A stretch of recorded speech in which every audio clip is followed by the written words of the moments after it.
everyone. So if you are waiting for mortgage rates to drop before buying a home, this video might be for you. It might also save you a lot of money and a lot of stress, because a lot of buyers, they don't lose out because of rates. They lose out because no one actually explains how this stuff works.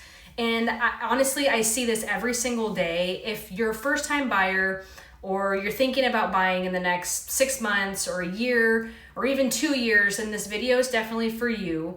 So let's talk about what's really happening in the housing market now, and really what actually matters when you are buying a home in 2026, or if you're looking to buy in 2027.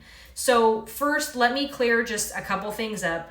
One of the biggest myth busters, I guess, that buyers believe is that there's going to be some moment where the market is suddenly going to feel safe and great, where rates drop and prices fall and everyone agrees that it's just the perfect time to buy. Listen, that moment does not exist. By the time it feels safe, it usually is more expensive. I've worked with buyers who've waited for 6 months or a year hoping that rates would drop, and then rates barely moved. But home prices went up and sellers stopped offering seller credits or repair credits.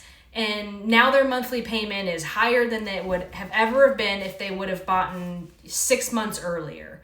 So that's really the part that no one talks about. So right now, buyers are stuck on one number, and that number is interest rate. And I get it, it matters, but it's not the only thing that matters. What actually matters is the deal.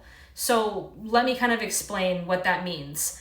So rates are not crashing, right? They are not also skyrocketing.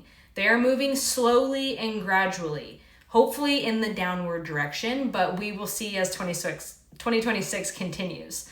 Inventory is still tight, but better than it was a couple years ago, and sellers are in fact a little bit more flexible than they have been in quite a while.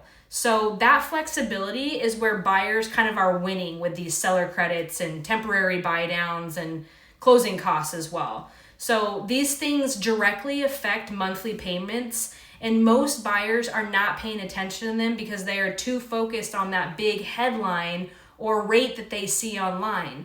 The rate is just kind of one of those puzzle pieces, right? So here are 3 things that I like to tell every buyer to focus on instead. First thing, please just focus on your monthly payment. I don't care if your rate is a little bit higher or a little bit lower. If the payment works for you comfortably, then that's great. Life is expensive. Kids are expensive. Daycare is expensive. Groceries, vacation, like you name it. But your payment needs to fit into a real life, not like a spreadsheet. So second is the break even. Anytime somebody talks about like doing a refinance or buying the rate down, the first question that you should be asking is, how long is it going to take for me to make my money back? Because if you don't know your break even, you don't know if the deal makes sense to move forward with. I do see buyers get pitched lower rates all the time that require paying points. And when we run that math, it would take like 5 or 7 years to break even. And that usually doesn't make sense in the environment that we're in right now. So one of the third things I feel like is just having a plan. No guessing, don't go off your vibes, just go off of what you feel comfortable spending monthly. How much have you saved? When do you realistically want to buy? A plan is going to really beat guessing any day of the week. So something else that I want to talk about that's going on in 2026 is you are going to get a lot of calls. You're going to get a lot of calls from online lenders, from companies you've never heard of, telling you that they can get you a better deal, a lower rate, a refinance that sounds free. Nothing is free. Anybody knows that. Shit is not free out there anymore. It comes with points. It comes with hidden fees.